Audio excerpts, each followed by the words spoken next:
Hello, Chemistry 11. This is Mr. Chan, and this is just a quick lesson on the chemical naming review.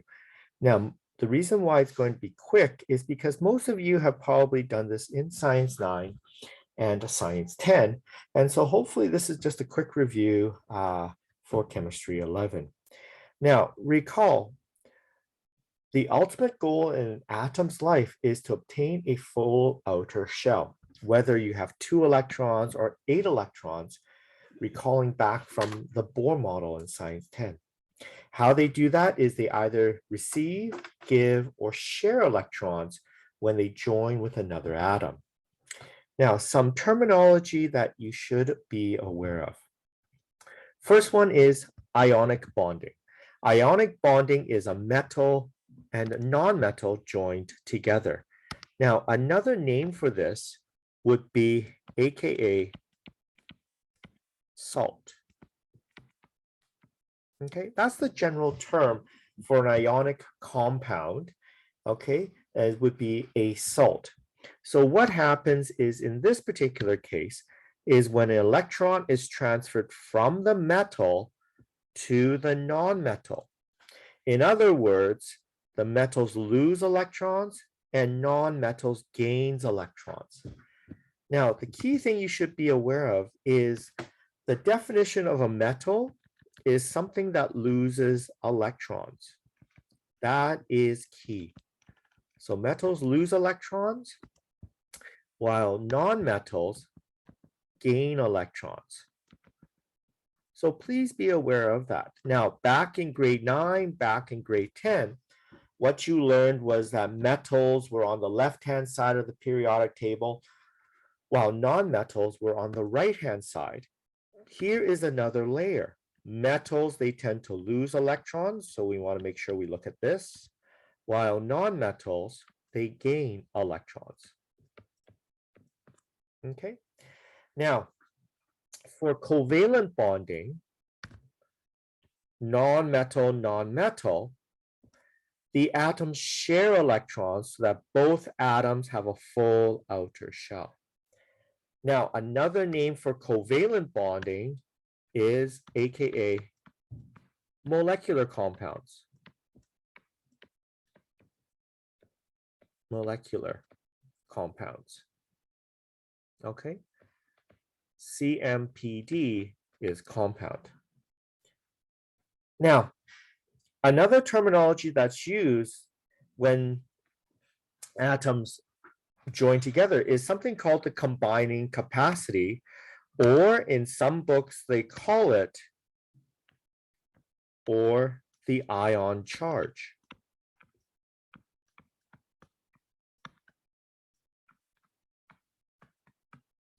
Now, this combining capacity or ion charge tells you the number of electrons an atom gains, loses, or shares.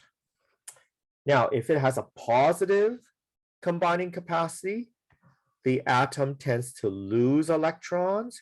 And again, what does that mean? These would be metals.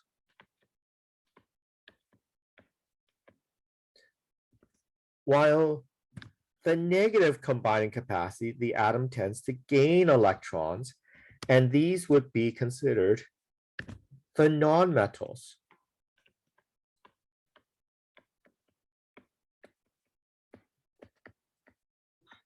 Okay. Now, so back in Science 10, you learned about the charges and so on, and you were given the charges on your periodic table. But in Chemistry 11, you should start moving beyond needing the periodic table to tell you the charge. You should start, being familiar with the ion charges without the periodic table. So the periodic table that we use in Chem 11 will look something like this. Now, if you take a look, you will notice that there are no charges on them.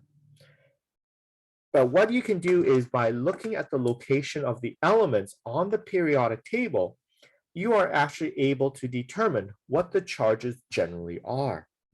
So, for example, The first column, hydrogen, lithium, sodium, potassium, rubidium, cesium, francium, they all have a charge of +1 because they're in the first column.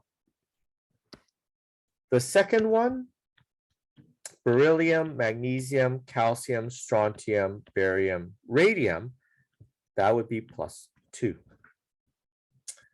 We jump over, you have boron, aluminum, gallium. Generally, they are +3. Carbon and silicon and germanium is generally plus or -4. So what that means is they can act as a metal or a non-metal depending on what they join up with. And we'll get more into that a little bit later on. If we look down here, nitrogen, phosphorus, arsenic is -3. Oxygen to selenium generally is -2. And then fluorine, chlorine, bromine, iodine is -1. And then on the very last column, helium, neon, argon, this one would be 0. Now, in some periodic tables, what you will see is you will actually see hydrogen right here as well. So hydrogen can have a charge of -1 or +1, depending on what element it joins with. Now, so it all depends upon location. Okay, so if you have the left-hand side, the first column is +1, the second column is +2, then you jump over to boron, so that column is +3, then you have plus or -4 with carbon, nitrogen is -3, oxygen -2, fluorine -1. Now, for the ones near the middle, the transition elements, because they have multiple charges, what I would do is I would give that to you, okay? Or you can figure it out on your own by the chemical formula. But there still is a couple more that I would like you to be aware of. So we have zinc, silver, and cadmium. Now, in these cases, you should remember that silver has a +1 charge, zinc is +2, and cadmium is also +2 charge. Okay, but for something like lead and tin, you notice I didn't put a charge, or something like iron, cobalt, nickel, copper, those I will give it to you, or you can determine it from the formula. Okay, now going back to chemical naming, remember for ionic bonding, if you have two elements, or we call it a binary compound, the ending ends in IDE. Okay, so for two elements or binary compound, it ends in IDE. So sodium and chlorine, when they join together, is sodium chloride. Potassium and sulfur, it is potassium sulfide. And magnesium and oxygen, it'd be magnesium oxide. Generally, by convention, it is the nonmetals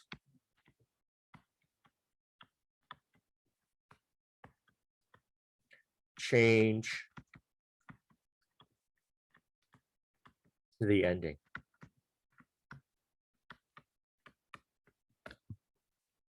Now, what do I mean by this? It's almost like a traditional marriage.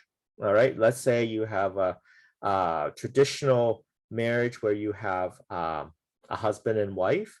What happens is, in the past, it's changing now, but in the past, the wife would change her last name to her husband's name. Okay, so in this case, for sodium and chlorine, because they're joined together, you change it to sodium chloride. Okay, now, hopefully you remember, how do you have, why is it K2S? Okay, and what I'll do is I'll just do it really quickly. So why is potassium sulfide's formula K2S? So in this case, let's say we have potassium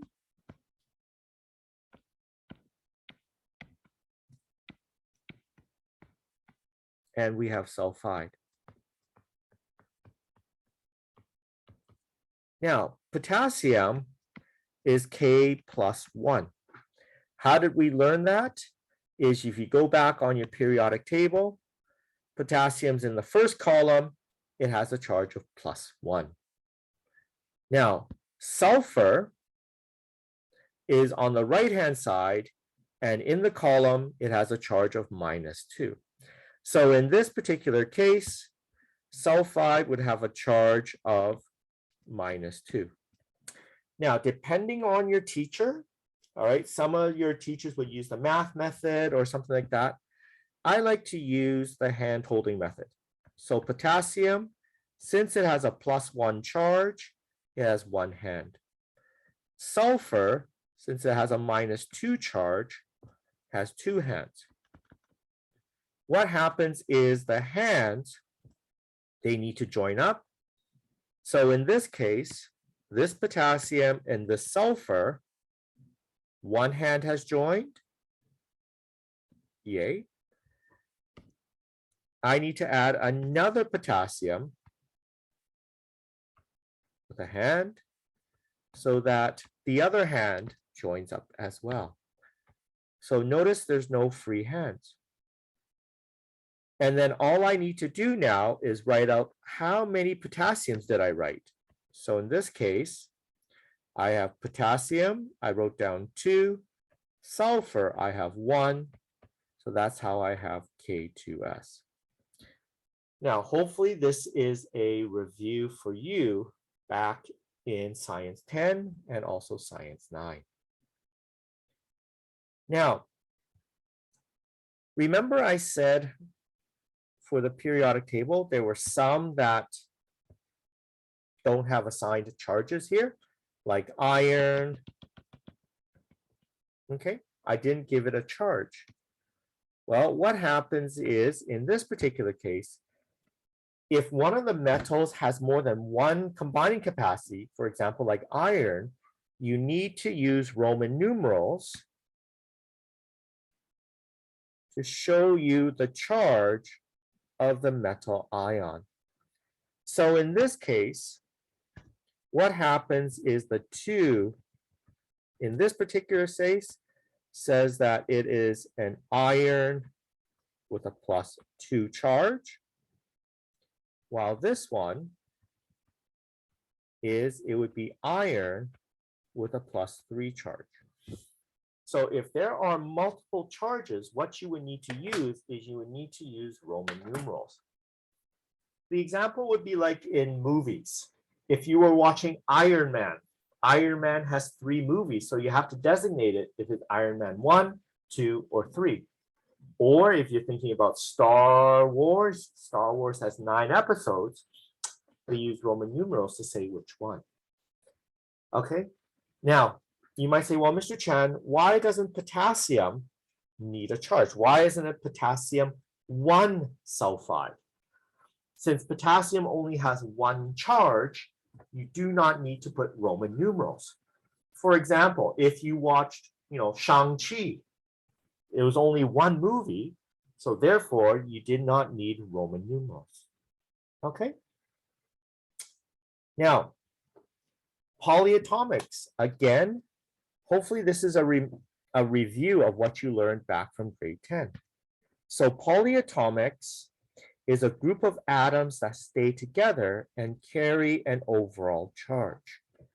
Now, on your periodic table that I gave you, this is the common list of polyatomics that we will be using. Okay, there's a lot more, but these are the common ones that you should be familiar with. Now, one thing to recognize with polyatomics is look at the endings. It's always either ATEs or ITEs. Okay. There are exceptions, like for example, ammonium and hydroxide, but the majority of polyatomics have either ATE ending or ITE. And notice the charges. They're always a negative charge. So in a chemical naming structure, the polyatomics are always considered the non-metals because they have a negative charge. Now, so when writing the formulas using polyatomics, do the following. Treat it as a single ion. Use brackets if there's 2 or more polyatomics used, and do not change the ending. So, for example, calcium nitrate. Now, we still do the same thing. We look at the periodic table, and calcium has a +2 charge. And nitrate, the formula is NO3 - 1. Okay. So how do we join it? So we have, again, same idea. We have calcium with 2 hands because it has a +2 charge. Nitrate, because it's a polyatomic, we keep it together.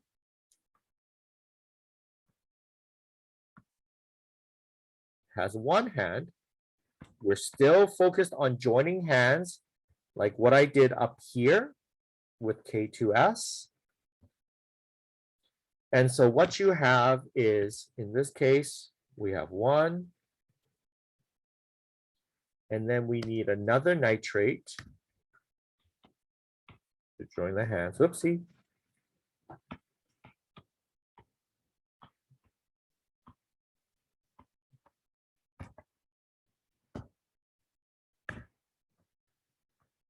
Okay.